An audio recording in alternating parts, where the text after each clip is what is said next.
The island with no roads. The most visited national park in America sees over 14 million people a year. The least visited sees around 11,000. Same government designation. Same legal protection. Same rank on paper. And yet one of them. Most Americans will go their entire lives without ever hearing its name. That gap is not an accident of geography.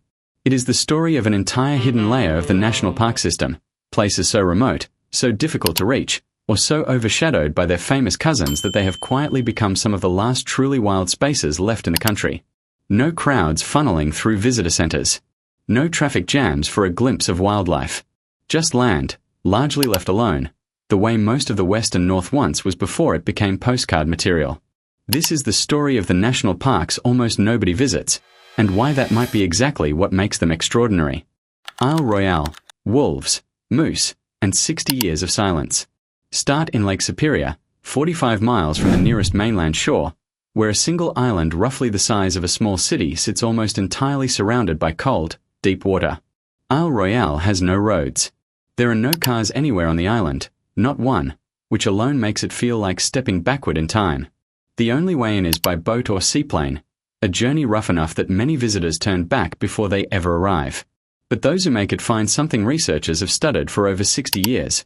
The longest-running predator and prey study on Earth, tracking wolves and moose locked in a slow, brutal balance of survival. In winter, the island is completely sealed off. No park rangers. No visitors. Just wolves, moose, and silence. Isle Royale does not simply protect nature. It preserves a natural experiment that has been running since before most people watching this were born. North Cascades, the American Alps. Move west into Washington State, past the mountains everyone recognizes, into North Cascades, a park so rugged that even experienced hikers describe it as intimidating. It holds more glacier than any other park in the lower 48, over 300 of them carved into jagged peaks that look more like the Alps than anything typically associated with American wilderness. Fewer than 30,000 people set foot here most years, a number so small it is almost a rounding error compared to nearby Mount Rainier. The reason is simple. There are barely any roads penetrating the interior. Most of the park can only be reached on foot, through terrain steep enough to have earned the nickname the American Alps decades before it became a park at all.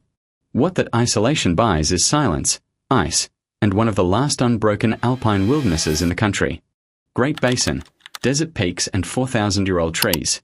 Then there is a park hiding in plain sight in the middle of Nevada, a state most people associate with desert and neon, not soaring peaks. Great Basin National Park holds Wheeler Peak, rising over 13,000 feet, and beneath it, ancient bristlecone pines, some of the oldest living organisms on the planet, gnarled and twisted trees that were already centuries old when the pyramids were young. One tree here, cut down by a researcher in the 1960s before anyone realized what it was, turned out to be over 4,000 years old, the oldest known tree in the world at the time, destroyed by accident in the name of science. Great Basin also holds something almost no one expects from Nevada, one of the darkest night skies left in America, clear enough on a good night to see the Milky Way stretch horizon to horizon without a single trace of city light. Congaree, a rainforest hiding in the south. Cross the country to South Carolina, where Congaree National Park protects something that used to blanket the entire American South, a floodplain forest so dense and so tall that it is often called a temperate rainforest, an idea that surprises most people who assume rainforests only exist near the equator. Towering loblolly pines and bald cypress rise well over 100 feet, some of the tallest trees in the eastern United States, hidden inside a swamp most travelers drive straight past without knowing it exists. Congaree survived not because it was protected early, but because it was too difficult and too unprofitable to log completely before conservationists stepped in. What remains is a rare glimpse of what an entire region once looked like before it was cleared away. Voyages, a park you experience by canoe. Head north into Minnesota, along the Canadian border, and the terrain shifts from forest to water. Voyages National Park is unusual in that roughly 40% of it is not land at all.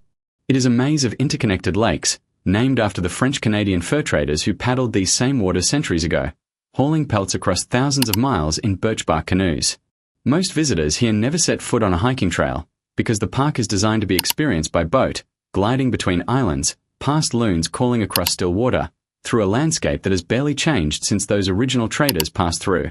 It is one of the only national parks in the country where the primary mode of transportation inside the park is the same as it was 200 years ago. Dry Tortugas, a fortress 70 miles out to sea. Off the southern tip of Florida, 70 miles past Key West, sits a national park most Americans do not even know is part of Florida at all. Dry Tortugas is a cluster of small islands accessible only by boat or seaplane, dominated by an enormous 19th century fortress called Fort Jefferson, one of the largest brick structures ever built in North America. The fort was designed to guard a crucial shipping route, then later used as a military prison, most famously holding Dr. Samuel Mudd, the physician convicted of treating John Wilkes Booth after the assassination of Abraham Lincoln. Today the fortress sits half swallowed by turquoise water, surrounded by coral reefs and sea turtles, a place where American history and untouched ocean wilderness occupy the exact same 70 acres. Guadalupe Mountains, an ancient reef in the desert. In West Texas, right along the border with New Mexico, rises a mountain range most people driving through would never guess is a national park at all. Guadalupe Mountains contains the highest point in the entire state of Texas, and beneath its peaks lies the fossilized remains of an ancient reef system, over 260 million years old, formed back when this desert was submerged under shallow tropical sea. Walking here today, surrounded by cactus and dry canyon walls, it is strange to consider that you are standing on top of what was once ocean floor, the compressed remains of ancient marine life fossilized into stone. Extreme heat, limited water, and its sheer distance from any major city keep annual visitor numbers low, which is part of why it remains one of the quietest and least disturbed desert ecosystems in the American Southwest. Black Canyon of the Gunnison, a crack in the earth. In western Colorado, the Gunnison River has spent over 2 million years carving a canyon so narrow and so steep that sunlight barely reaches the bottom for much of the day. That is why it is called Black Canyon of the Gunnison. At its narrowest, the canyon is just over 1,000 feet wide, yet plunges nearly half a mile straight down, creating some of the steepest cliff faces in North America. Unlike the Grand Canyon, which stretches wide and open, Black Canyon feels claustrophobic and severe, a crack in the earth rather than a sweeping vista.